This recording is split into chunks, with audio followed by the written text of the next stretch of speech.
Nung nakaraan, ginawan ko ng paraiso yung alaga kong Cayman Lizard. At merong masamang balita kasi 5 AM ng umaga, napansin ko sa loob ng enclosure niya, natagpuan ko siyang patay.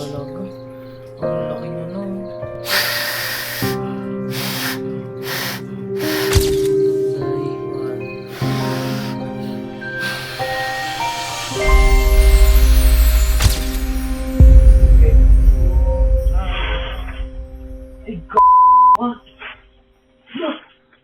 Hindi na gumagalaw to. Putik na.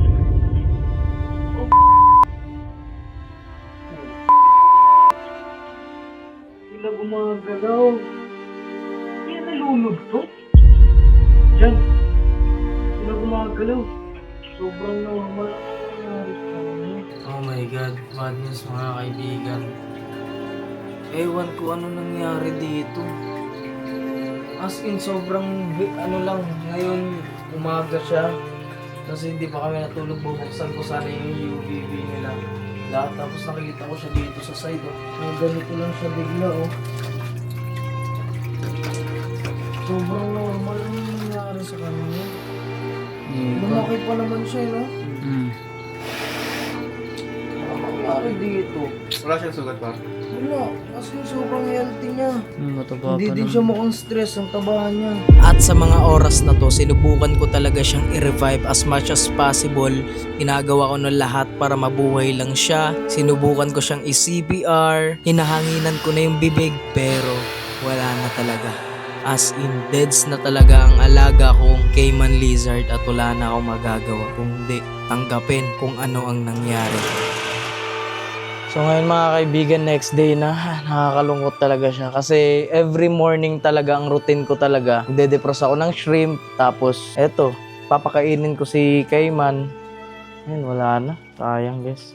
Pero ang plano ko dito, hindi ko siya ililibing. Papaano ko siya? Taxidermy. Kung hindi kayo familiar sa taxidermy, yung taxidermy ay pine-preserve mo yung pet mo after ng death niya. Kung gusto mo siya makasama at makita pa rin kahit namatay na siya, pwede mong gawin ito sa pamamagitan ng taxidermy kasi pine-preserve siya ng sobrang tagal at parang magiging statue na siya. So makakasama ko pa rin yung Cayman ko kahit namatay na siya. So ang ginawa ko dito, after niyang mamatay, nilagay ko muna siya sa freezer para hindi siya mangamoy. At after no, nag-contact ako ng gumagawa. Nag-ano po kayo ng reptiles? Pwede naman po.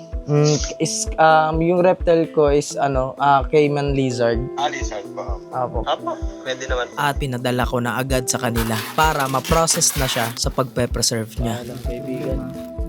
Paalam. Mahal ko na.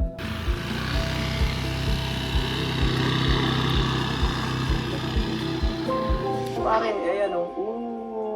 Sobrang energetic niya na bumalik na talaga yung Ay, nakakalungkot talaga kasi parang naging anak talaga yan. Yan, oh my God.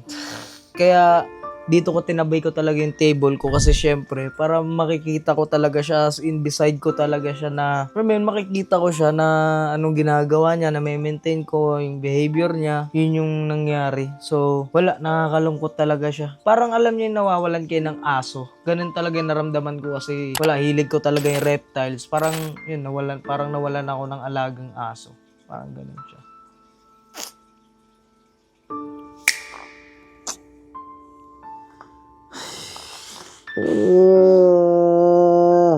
So, pangalawang araw na ngayon na hindi ko talaga kasama yung Cayman ko. Talagang ninibago talaga ako guys kasi ang routine ko kasi pagkagising ko, ang sarap magising na may mission ka na pakainin yung mga alaga mo kasi ang sarap pakainin talaga ng Cayman ko kasi talagang sinusubuhan ko siya.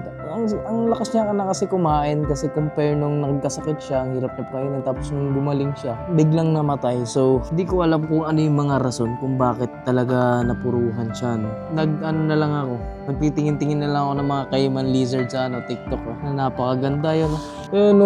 Oh my God, my Cayman.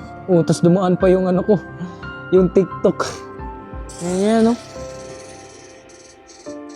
So, tumagal man lang siya sa akin ng 10 months. Sayang talaga. Napaka-random na araw at napaka-random na oras. Kasi, mga 3 years ago, hinawakan ko talaga yon tapos, ay biglang napuruhan. Random, no? Wala, ganun talaga.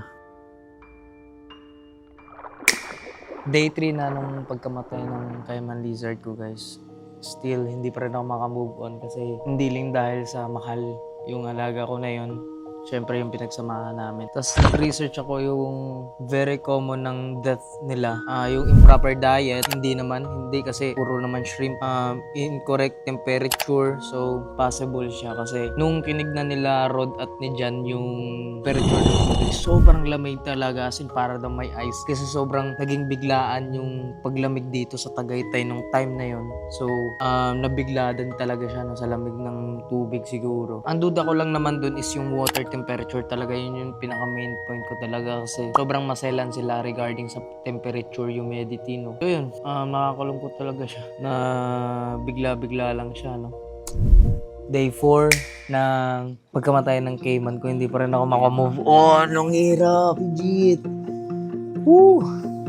Ngayon, ang hirap matulog. Nasa isip ko talaga yung nawala sa akin, yung samahan or yung bonding namin sa Cayman ko, no. Talagang kabili ko lang nung enclosure niya tapos ganun yung nangyari. Tapos iniisip ko na gusto ko talagang bumili ng bago. Gusto ko talaga yung Cayman, guys. As in pinaka gusto kong reptiles yun yung pinaka top of the line of the reptiles na gusto kong makuha, no. Tapos yung nangyari na yun, sobrang sakit talaga siya. Pero yun, pinag-iisipan ko siya na mabuti. Nabibili ako ng bago. Pero meron akong nakita, guys. Ang ganda niya. Medyo much bigger siya. Tignan natin. Bisitahin natin bukas agad. Kasi ang hirap, guys. Legit, ang hirap makamove on sa nangyari. So, bala na.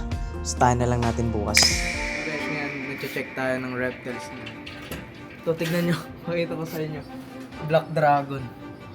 Holy shit. Ganda din mo. Magkano out mo dito? 1 What? Grabe. Ito Savannah, boss.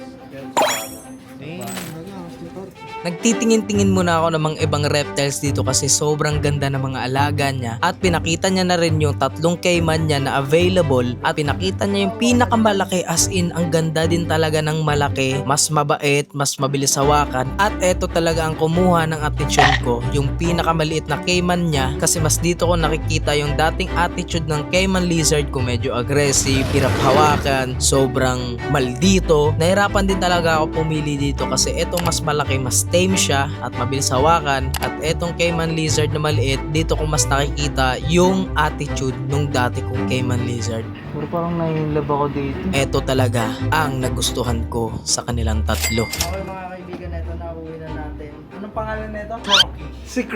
Si Crocky. Hindi na natin change kasi yan na yung pangalan niya since birth. Kasi ito yung bagong magiging UVB niya kasi kailangan natin hindi na magkamali kasi hirap nung mamatayan. Nakakalungkot at nakakamiss. Sobra para na kasing naging anak ko yun. Tapos biglang namatay. Mahirap tanggapin. Kaya ito yung binili ko kasi nakikita ko yung attitude niya doon sa dating Cayman. Kaya dito talaga kuha yung loob ko. So after ilang oras na biyahe, mga kaibigan, dito na yung nauwi natin. Second Cayman, si Crocky. Dito na yung enclosure niya. Na make sure ko na naka-on na yung heater at talagang okay na yung humidity niya lahat. Ayoko na magkamali. So, Crocky, are you ready to go to your new enclosure? Ready na yun. Ready na siya. Okay, Crocky. Kalma, Crocky. Ito na yung new enclosure mo. Welcome to new home.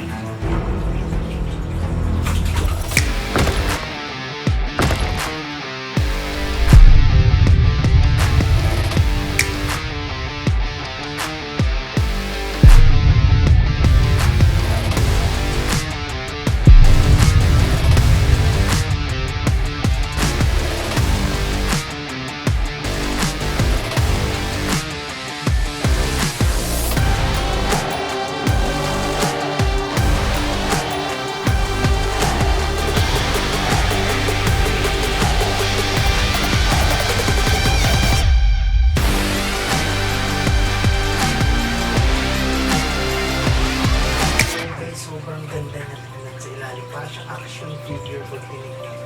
Sana magustuhan niyo yung brochure. So yun mga kaibigan, kung umabot ka man sa video na to, maraming salamat sa panonood. Pero yun talaga, kailangan din natin tanggapin, may mawawala talagang pets kasi siyempre aksidente. So ayun mga kaibigan, maraming salamat sa panonood. Comment down below kung gusto niyo pa ng more episode na mga ganitong vlog about reptiles and pets. Abangan nyo sa next video kasi meron akong bibili na regalo para kay Bon. Peace out.